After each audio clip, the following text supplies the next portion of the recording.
insentif itu adalah target. Ketika dia tidak mencapai target, maka yang dia potong adalah insentifnya atau bonusnya. Tetapi gaji pokoknya tidak boleh karena tidak diatur dalam situ. Nah, karena kalau itu menerapkan bonus atau insentif, berarti kan ada target. Nah, gaji pokok ini tidak boleh dipotong. Yang dipotong adalah insentifnya.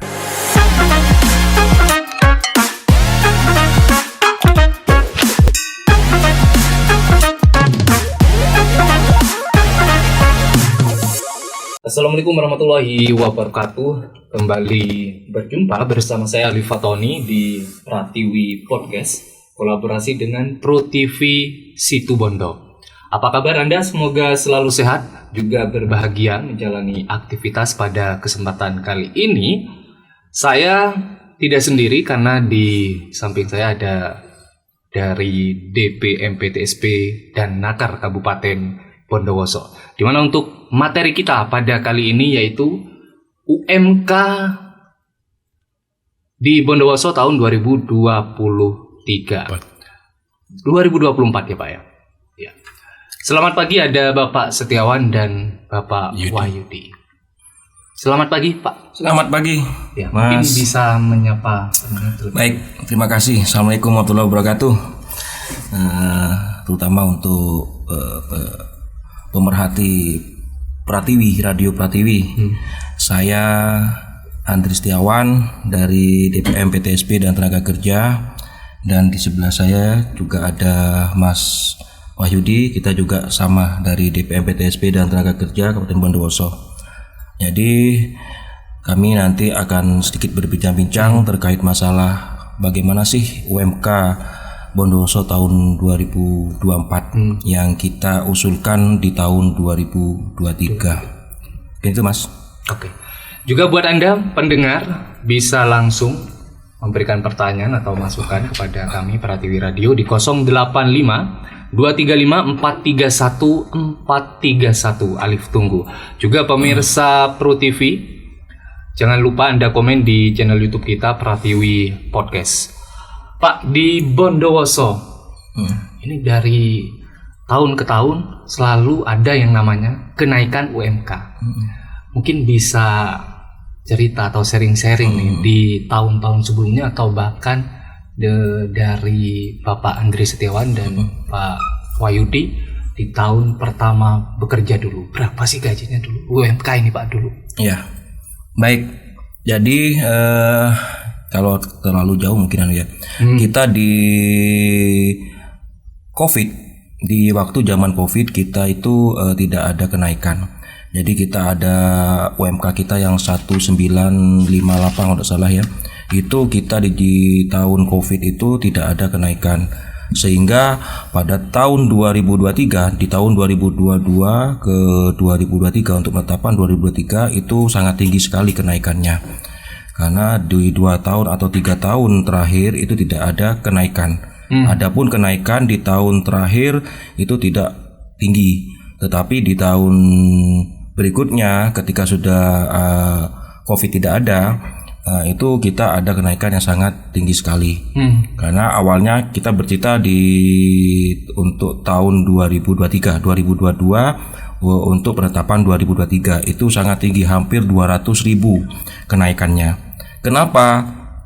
Karena kami sudah mencoba untuk dan formula sudah ada. Formula itu sudah ditentukan di dalam PP 36 tahun 2021. Yang mana formula penghitungannya itu terdiri dari ada inflasi, pertumbuhan ekonomi, terus alfa ya produktivitas kerja dengan UMT tahun berjalan. Sehingga kami kemarin kebetulan pertumbuhan ekonomi inflasinya sangat tinggi sekali. Sangat tinggi sekali sehingga kami menggunakan variabel atau indeks alfa itu yang sangat rendah sekali. Akan tetapi gubernur mempunyai keputusan, sehingga usulan yang sudah kita hitung lewat Dewan Pengupahan Kabupaten Kota kita serahkan kepada gubernur. Gubernur mempunyai hak untuk merubah apabila Dewan Pengupahan Provinsi itu menghitungnya ada formula-formula tertentu sehingga akan naik. Nah, kemarin kita alfa itu 0,1 tetapi gubernur semua kabupaten kota menaikkan 0,3. Sehingga kenaikannya sangat besar sekali karena menggunakan inflasi. Nah, untuk tahun sekarang, UMT tahun 2023 itu adalah 2.154.504,13 kalau tidak salah sen. Nah, jadi anggap 2.154.000 ya. Nah, itu kita juga ada formula penghitungan yang terbaru. Dulu kan menggunakan PP 36 tahun 2021. Dengan perkembangan ya tahun ke tahun, maka ada perubahan di PP 36 tahun 2021. Terbitlah PP 35 tahun 2023 tentang perubahan atas PP 36 tahun 2021. Apa saja perubahannya?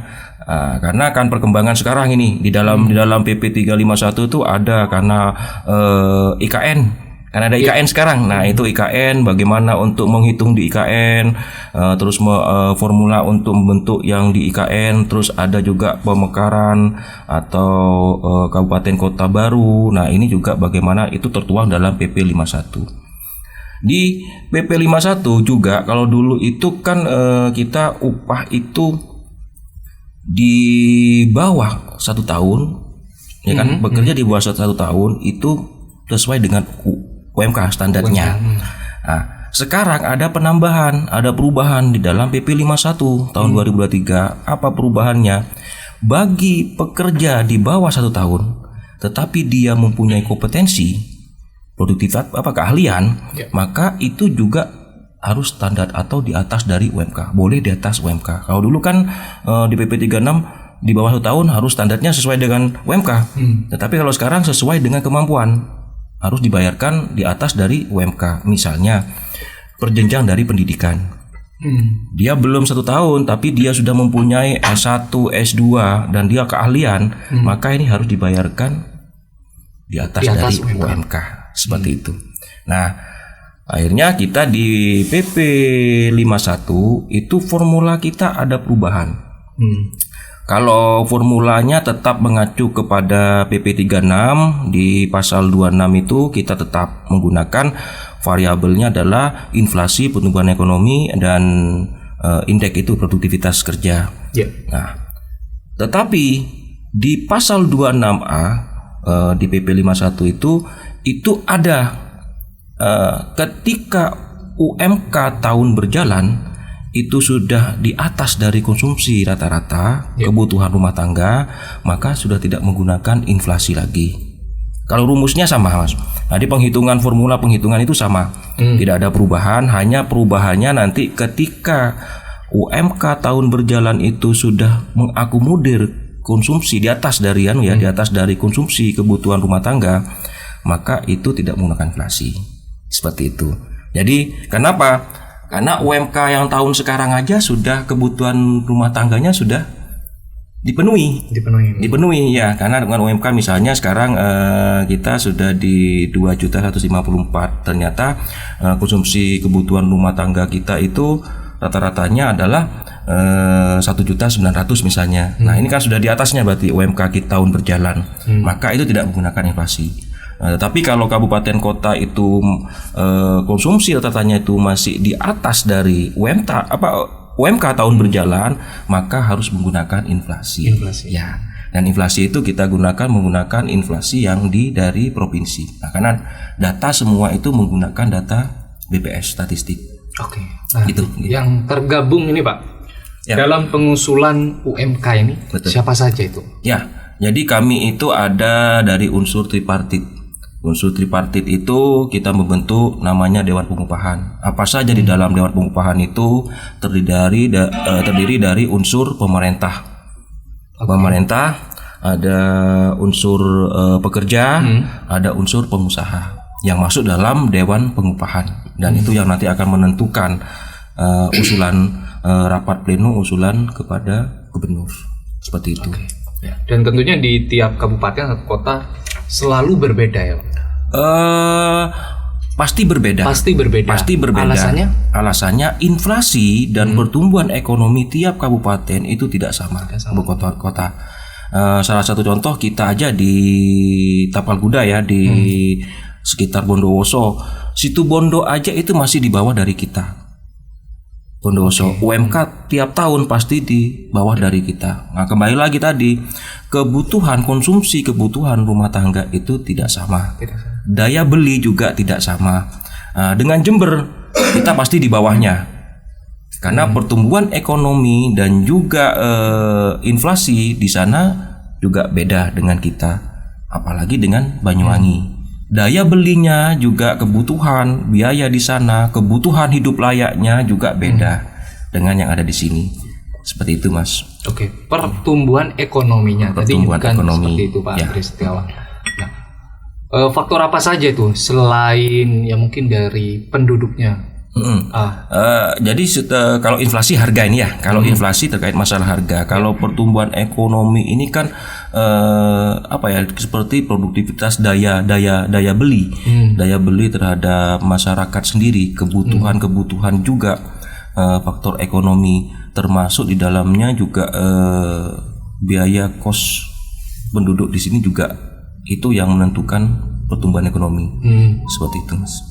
UMK ini kenaikan ya, terutama ya masyarakatnya merasa senangkah atau malah gimana nih kira-kira menurut pendapat Bapak? Ya, jadi nanti ini sekedar informasi ya, Mas. Jadi perusahaan kita itu ada 3 untuk menentukan perusahaan besar, kecil, menengah ya. Jadi kualifikasinya itu adalah perusahaan yang kategori besar itu dari jumlah tenaga kerjanya. Kalau perusahaan kecil itu 1 sampai 49 adalah kategori perusahaan kecil. Kami tidak berbicara terkait masalah omset atau modal ya, tetapi jumlah tenaga kerjanya. Dari 1 sampai 49 adalah perusahaan kecil, 50 sampai 99 itu perusahaan menengah. 100 ke atas itu sudah masuk kategori perusahaan besar. Kenapa kami asumsikan seperti itu? Karena dengan dia bertambahnya tenaga kerja, maka dia sudah menghitung omsetnya untuk membayar upah dan seperti itu. Nah, jadi untuk di Bondowoso sendiri penerapan UMK ini mungkin bisa dihitung berapa persen, hanya sedikit sekali ya, karena notabene perusahaan di Bondowoso ini kategorinya masih banyak yang perusahaan kecil. Nah, tetapi tetap namanya pemberi kerja itu wajib untuk memberi upah kan seperti itu. Namanya pekerja itu kan, definisi dari pekerja buruh adalah yang menerima upah. Pemberi kerja harus memberikan upah yang layak sesuai dengan UMK yang berlaku. Bagaimana kalau dia tidak bisa sedangkan dia punya tenaga kerjanya? Kalau dulu itu ada PP 78. PP 78 itu ketika setiap kabupaten kota sudah menetapkan upah minimum yang sudah ditetapkan oleh gubernur, maka perusahaan yang tidak sanggup membayar UMK harus membuat surat penangguhan, melaporkan surat penangguhan 7 hari penangguhan ke Disnaker. Nah, karena yang membidangi tenaga kerja kan kita kan Disnaker, maka itu harus mengajukan penangguhan 7 hari sejak ditetapkan UMK itu berlaku. Nah, tetapi PP 78 sudah dihapus. Ya, maka keluarlah PP 36. Di PP 36, apabila perusahaan itu tidak sanggup untuk membayar UMK dengan alasan apa, itu harus membuat kesepakatan bersama. Kesepakatan bersama antara pengusaha dengan pekerjanya. Ya. Ini berarti tidak ada lagi yang di Senaker ini berarti ya? Tetap dilaporkan ke kita. Tetap ada laporan ke ada kita. Surat menyurat juga. Makanya nanti ada namanya kesepakatan dilakukan secara bipartit. Bipartit ini antara pengusaha dengan tenaga kerjanya. Jadi itu dilaporkan ketika nanti alasannya apa. Misalnya perusahaan itu alasannya omset kan. Omset saya masih belum bisa untuk membayar sesuai dengan UMK yang akan yang berlaku. Maka itu harus dituang dalam kesepakatan itu. Dan pekerja buruh menerima itu. Seperti itu, ditandatangani dengan ininya. Kalau ada serikatnya sih dengan serikatnya, serikat pekerjanya. Nah, itu dilaporkan ke kami sehingga tidak ada dusta di antara pekerja dengan tenaga kerjanya. Diketahui oleh kita. Ketika ada pengaduan terkait masalah UMK, kami sudah mempunyai bukti kesepakatan itu. Nah, itu yang ada di PP 36 tahun 2021. Jadi itu masih berlaku, hanya saja di PP 51 itu hanya perubahan-perubahan pasal-pasal terkait masalah yang saya sampaikan tadi. Itu Mas. Jadi dari tiap perusahaan juga punya kategori ya Pak ya. Tadi banyaknya karyawan mempengaruhi ini masuk kategori perusahaan kecil, besar. Kemudian di Bondowoso, nih Pak, perusahaan-perusahaan adanya UMK ini gimana Pak? Tahun sebelumnya deh, tahun 2000 zaman COVID itu Pak. Itu gimana tuh dengan adanya kenaikan UMK yang menurut Bapak tadi signifikan atau besar ya? Nah, dari perusahaan ada yang namanya atau timbul masalah-masalah nggak Pak di Bondowoso? Jadi begini, makanya tadi kan ada kesepakatan. Memang kenaikannya sangat tinggi sekali. Tetapi kalau sudah membuat kesepakatan bersama, maka pekerja juga tahu. Karena waktu itu zaman COVID ini kan setelah selesai itu kan masih penyesuaian ya, masih zaman-zaman transisi lah. Jadi pekerja juga tahu. Sedangkan untuk barang keluar, untuk terutamanya yang ekspor, nah ini juga akan kesulitan dengan pengiriman itu, sehingga pekerja juga sudah paham terkait di perkembangan dalam perusahaan itu, sehingga dia juga sepakat dengan adanya upah yang tinggi, tetapi dia masih belum. Nanti diharapkan ketika sudah normal lagi, maka ini harus sudah sesuai dengan UMK. Jadi UMK itu adalah patokan dasar Mas. Iya. Patokan dasar kepada pekerja atau buruh. Tidak harus kalau misalnya perusahaan itu memang omsetnya mau berkembang kempis ya, kita paksakan dengan adanya UMK yang tahun kemarin dengan masa transisi antara pemulihan dari COVID itu, saya rasa nanti akan berdampak kepada PHK yang sangat besar, pengurangan tenaga kerja, karena perusahaan sendiri kan tidak mampu untuk membayar sesuai dengan UMK yang berlaku. Betul. Sehingga yang penting ada kesepakatan lah dengan pekerjanya. Memang pekerja juga waktu itu dengan zaman COVID banyak badan usaha itu yang sudah mulai kolab, sehingga pekerja nanti ada mendapatkan dampak dari pengurangan PHK ini untuk mendapat kerja lagi sangat sulit sekali. Seperti itu. Jadi tapi kami tetap ada pemantauan Mas. Jadi ketika sudah ada penetapan dari gubernur, kami akan lakukan pemantauan terutama kepada perusahaan-perusahaan yang skala besar dan menengah. Nah ini kita tetap kita pantau, kita ambil samplingnya. Ketika sudah ditetapkan, maka kita ada surat edaran dari Bupati, kita sampaikan ke semua badan usaha, sehingga kami nanti kita ambil sampel dari perusahaan-perusahaan menengah, besar dan kecil. Kita datangi, kita pantau apakah sudah menerapkan atau tidak. Ketika misalnya itu masih belum menerapkan, alasannya apa, dan itu harus ada kesepakatan. Seperti itu Mas. Oke. Dan di tanggal 30 ini ya Pak ya? Iya, situ. Katanya ada penetapan sudah Pak ya? Itu schedule timeline-nya gubernur. Jadi kan seperti ini prosesnya. Kita mengadakan rapat pleno dengan Dewan Pengupahan Kabupaten Kota.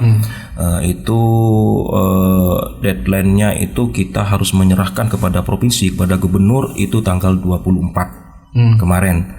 Nah di schedule dari usulan itu nanti Dewan Pengupahan Provinsi akan menghitung semua kabupaten kota yang ada di Jawa Timur dengan Dewan Pengupahan Provinsi, sehingga nanti dari hasil penghitungan Dewan Pengupahan Provinsi akan dilaporkan kepada gubernur dan ditetapkan oleh gubernur. Nah, deadline dari ketentuan itu gubernur Provinsi Jawa Timur itu akan menetapkan kabupaten kota Jawa Timur itu paling lambat tanggal 30. Tetapi nanti penetapan itu biasanya dari tahun ke tahun. Timeline yang tanggal 30 itu biasanya surat edaran nyampe ke kabupaten kota itu di Jawa Timur antara tanggal 1, 2 dan 3 Desember. Ya, awal Desember lah. Misal nih Pak, di satu perusahaan ada kan macam-macam divisi. Entah itu di bagian apa ya? Editor, kemudian Copy and service. marketing. Itu misalkan ada bonus-bonusnya, tapi misalkan bonusnya tidak sama. Itu ada semacam pengaduan juga dibolehkan atau Nah, ketentuan perusahaan? boleh. Jadi gini, setiap permasalahan yang ada di dalam dunia usaha antara pemberi kerja dan tenaga kerja, ya, buruh atau pekerjanya boleh mengadu. Tetapi karena saya juga menangani penyelesaian perselisihan hubungan industrial, akan tetapi pengaduan itu harus disertai dengan bukti-bukti. Betul, dengan bukti-buktinya. Jangan hanya secara lisan saja. Misalnya seperti saya sampaikan, ketika upah pokok ya yang dia berikan dan ada target atau bonus insentif, maka ini tidak boleh mengganggu pada upah pokoknya. Ya, karena insentif itu adalah target. Ketika dia tidak mencapai target, maka yang dia potong adalah insentifnya atau bonusnya. Tetapi gaji pokoknya tidak boleh karena tidak diatur dalam situ. Nah, karena kalau itu menerapkan bonus ya, bonus atau insentif, berarti kan ada target. Nah, gaji pokok ini tidak boleh dipotong. Yang dipotong adalah insentifnya. Seperti itu. Mau 0% pun insentif nggak masalah. Nggak masalah. Maka dia tidak mendapatkan bonus itu. Nah, tetapi gaji sebagai karyawan, gaji pokok itu tidak boleh. Tidak boleh untuk dipotong. Nah, misalnya sebentar lagi ada kenaikan nih. Kenaikan UMK ditetapkan misalnya ya 2 juta sekian. Pak, perusahaan saya sudah menggaji 3 juta, tetapi UMK kita 2 juta sekian. Berarti saya turunkan. Ini tidak boleh. Tidak boleh. Nah, jadi kalau yang sudah di atas dari UMK, maka ini tidak boleh turun. Tidak boleh turun. Tidak boleh turun. Tetapi ayo yang belum UMK itu standarnya adalah UMK tahun berjalan. Tapi yang tadi Pak, yang misalkan 3 juta tadi tidak boleh turun. Kalau misal, kenapa itu? Maksudnya kenapa kok tidak boleh turun? Ya, karena kan dia sudah di atas dari UMK. Berarti perusahaan itu mampu untuk membayar upah sudah di atas dari UMK. Misalkan dari perusahaan tersebut turun, Pak, dari segi omsetnya. Apa tidak boleh itu, Pak? Nah, kalau sudah ada, makanya tadi itu, misalnya gaji 3 juta, ternyata omsetnya perusahaan sudah mulai turun nih, turun kan? Nah, sudah ada kesepakatan. Apa dasar dari dia turun itu? Kesepakatan itu hanya bukan kesepakatan biasa saja, Mas, tapi disebutkan yang awalnya gaji 3 juta sudah turun menjadi 1 juta misalnya. Apa alasan ini? Disepakati tidak dengan pekerjanya. Begitu kan? Dengan serikat pekerjanya. Dasarnya adalah apa? Bukti di dalam itu dilampirkan hasil audit keuangan. Sehingga saya awalnya menggaji UMK-nya sudah tinggi, ternyata dilihat dari audit keuangan trennya dari 3 tahun ke belakang itu sudah mulai turun dengan penjualan, atau biasanya kirim ke Jepang ya atau ekspor ternyata sudah tidak bisa diterima lagi, sehingga ini akan berkurang omsetnya. Nah, itu harus dituangkan ke dalam kesepakatan bersama. Begitu. Terima kasih. Terakhir Pak Andre juga Pak Wahyudi mungkin closing statement buat masyarakat nih, apa nih yang perlu diketahui? Ya, jadi untuk masyarakat Bondowoso khususnya di setiap badan usaha dan pekerja atau buruh yang mendapatkan upah, mungkin nanti UMK kita ada penetapan, tetapi akan menunggu penetapan gubernur, sahnya gubernur pada hari ini tanggal 30 ini gubernur sudah menetapkan, tetapi kita tunggu nanti surat rekom gubernur kepada Bupati Bondowoso, sehingga nanti kita akan sebarluaskan sesuai dengan rekom dari gubernur, penetapan berupa surat edaran bupati. Nanti apabila dengan penetapan ini ada keluh kesah dari pekerja atau buruh, bisa datang ke Disnaker.